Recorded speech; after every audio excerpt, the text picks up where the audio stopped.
যেখানে গুঞ্জন আর গুজবের আওয়াজ দিন শেষে মিলিয়ে যায়, সেখানে ইতিহাস কথা বলে তার মেধা, সততা ও যোগ্যতার ভাষায়।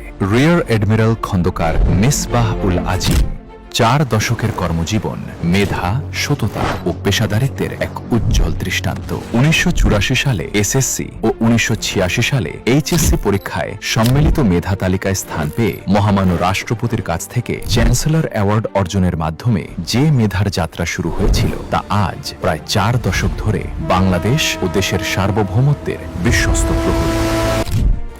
1987 সালে বাংলাদেশ নৌবাহিনীতে যোগদানের পর তিনি রয়্যাল মালয়েশিয়ান নেভাল একাডেমি থেকে সেরা ক্যাডেট হিসেবে কোর্স শেষ করেন এবং 1989 সালে নিজস্ব ব্যাচে মেধা ও জ্যেষ্ঠতায় প্রথম স্থান অর্জন করে কমিশন পান। পেশাগত জীবনে প্রায় সব কোর্সেই তিনি প্রথম স্থান অধিকার করেন। কর্মজীবনে তিনি বানৌজা উমর ফারুকের অধিনায়ক, কমান্ডার সাবমেরিন এবং চট্টগ্রাম ও ঢাকা নৌ অঞ্চলের কমান্ডার হিসেবে গুরুত্বপূর্ণ দায়িত্ব পালন করেছেন। সমুদ্রে জলদস্যুতা বিরোধী অভিযানে বিশেষ অবদান ও পেশাগত শ্রেষ্ঠত্বের জন্য তাকে শান্তিকালীন সর্বোচ্চ সম্মাননা নৌবাহিনী পদক এনবিপি এবং নৌ পারদর্শিতা পদক এনপিপিএ ভূষিত করা হয়। সামরিক দক্ষতার পাশাপাশি শিক্ষাক্ষেত্রেও তার অর্জন অসাধারণ।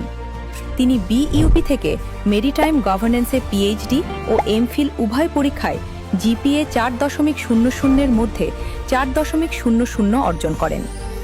এছাড়া চীন সহ বিভিন্ন স্বনামধন্য বিশ্ববিদ্যালয় থেকে 3টি মাস্টার্স ডিগ্রিতেই প্রথম শ্রেণী লাভ করেছেন। কাজের স্বচ্ছতা ও সততার জন্য তিনি জাতীয় শুদ্ধাচার পুরস্কার, বীরশ্রেষ্ঠ রুহুল আমিন ট্রফি এবং স্কাউটিংয়ে অবদানের জন্য রৌপ্য ইলিশ পদক পেয়েছেন। আন্তর্জাতিক অঙ্গনেও তিনি দেশের সুনাম কুড়িয়েছেন।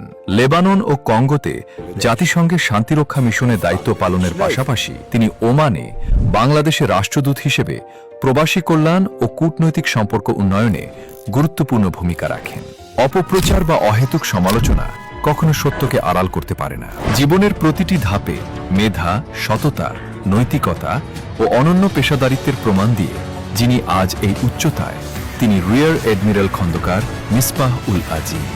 বাংলাদেশের জলসীমা নিরাপত্তা, সার্বভৌমত্ব ও অগ্রযাত্রায় এক অবিচল, আলোকিত ও নির্ভরযোগ্য নাম রিয়ার এডমিরাল খন্দকার মিসবাহ উল আজিম।